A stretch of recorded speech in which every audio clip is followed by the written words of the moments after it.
आज हम करने वाले हैं पर्यावरण अध्ययन सीटेट 24 दिसंबर फर्स्ट शिफ्ट का पेपर एनालिसिस और अन्य सब्जेक्ट भी देखेंगे कि किस किस सब्जेक्ट में क्या आया। आज का जो लेवल रहा थोड़ा सा टफ रहा, ठीक है।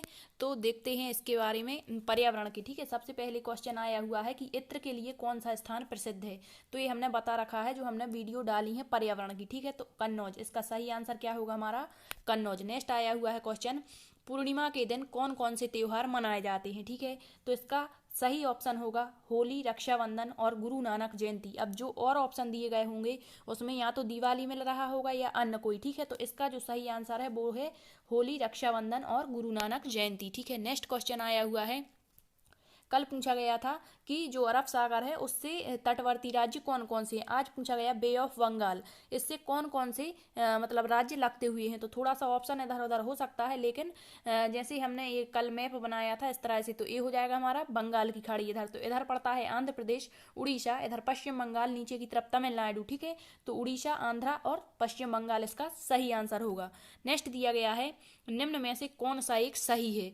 तो ये पक्षियों के बारे में पूछा गया है कि कोयल, ठीक है, इंडियन रावन बर्ड जिसे हम क्या कहते हैं कलचिड़ी, और टेलर चिड़िया जिसे क्या कहते हैं दर्जन चिड़िया, ठीक है।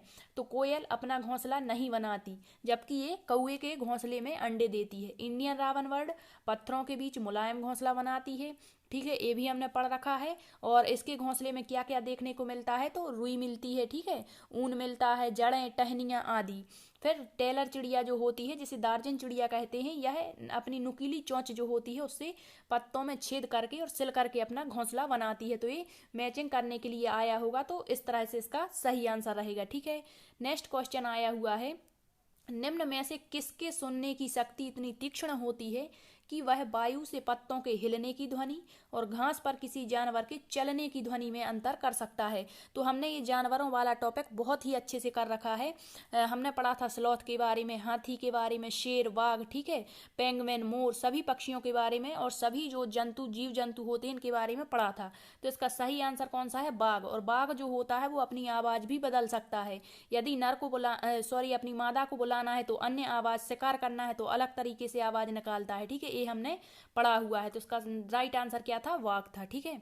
नेक्स्ट क्वेश्चन आया हुआ है असम के घरों से, ठीक है। तो ग्रामीण क्षेत्रों के मकानों के ढांचे वहां की जलवायु की स्थिति से संबंधित होते। जो लैंग्वेज दी होती है वो हमें कंफ्यूज करने के लिए इतना बड़ा बना के क्वेश्चन देते हैं कि हम थोड़ा सा हमें दिक्कत हो, ठीक है। तो संबंधित होते हैं, एक गांव के मकानों के लक्षण नीचे दिए गए, हमें पहचानना है कि किस राज्य में इस तरह के मकान होते हैं। तो क्या दिया है, मकान मजबूत बांस के खम्भों पर बने होते हैं। दूसरा दिया गया है ऑप्शन, अंदर से भी मकान लकड़ी के बने होते हैं। तीसरा दिया गया है, मकान जमीन से लगभग 3 मीटर से 3.5 मीटर ऊंचाई पर बने हुए होते हैं। और क्या कह रहा है नीचे कि इस गांव में भारी वर्षा होती है। तो यह गांव किस राज्य में होना चाहिए। तो ऑप्शन दिए गए होंगे, असम है, पश्चिम बंगाल, इस तरह से, ठीक है। तो इसका राइट आंसर क्या होगा हमारा असम होगा, ठीक है। असम इसका सही आंसर, क्योंकि असम में बारिश ज़्यादा होती है और यहाँ पर बांस के मजबूत खम्भों पर घर बनाए जाते हैं और जमीन से 3 मीटर से 3.5 मीटर ऊंचाई पर, ठीक है। नेक्स्ट दिया गया है टीन खेती। अब इसका जो क्वेश्चन है थोड़ा सा डिफरेंट हो सकता है, ठीक है। अब एग्जैक्टली तो किसी को पता नहीं है, ठीक है। तो इसका जो क्या दिया है, टीन खेती में टीन का प्रयोग क्यों किया जाता है।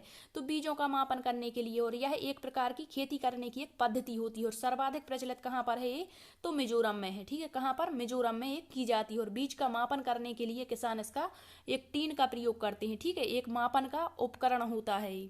नेक्स्ट दिया गया है, वही झूम खेती के बारे में आ गया, स्थानांतरित कृषि, ठीक है, इसी को काटो और जलाओ कृषि कहते हैं, दहन कृषि कहते हैं, ठीक है, और झूम खेती भी इसे कहते हैं। तो क्या दिया है इसके बारे में, निम्न में से कौन सा एक सही नहीं है।